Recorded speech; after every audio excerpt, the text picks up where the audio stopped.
Nous avons pu observer qu'au cours de ces échanges qui ont commencé depuis hier 18 à aujourd'hui, que les travaux ont été bien menés, mais plusieurs observations ont été faites à l'endroit des consultants. Donc, la conclusion serait que ces différents consultants puissent prendre toutes ces observations-là qui vont pouvoir consolider afin de rendre un travail bien fait et à la suite peut-être des prochaines ateliers.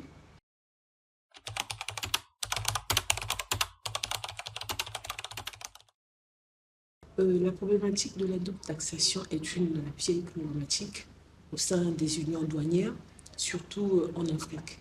On a eu à comprendre, et les experts l'ont bien fait, une étude comparative des autres unions douanières, mais au niveau de l'Afrique centrale, cette problématique, elle est là, et que de mon point de vue, il devrait d'abord y avoir une accélération du processus d'interconnectivité des douanes. De mon point de vue, ce serait peut-être une piste de solution. Et on devrait comprendre déjà une marchandise qui rentre par un État parti, quelle est sa destination finale et assurer la traçabilité de différentes marchandises. Donc l'interconnectivité serait peut-être, à mon avis, la première démarche à faire. Bien évidemment avec toute la réglementation, tout ce qu'il y a comme document officiel pour encadrer et tout cela, au sein de la communauté, bien sûr.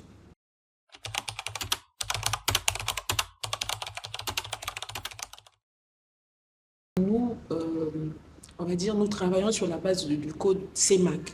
C'est bien encadré, il y a de la médiation et il y a même des voies par voie de transaction. Ce qui n'est pas, qui ne passe pas par l'amiable, ce sont les droits éludés. Mais les transactions, les deux parties, on va dire, l'importateur et l'administration peuvent transiger. Donc il y a toujours, au point de vue interne des nations et même au point de vue communautaire, des voies de solutions pour transiger face aux problèmes contentieux.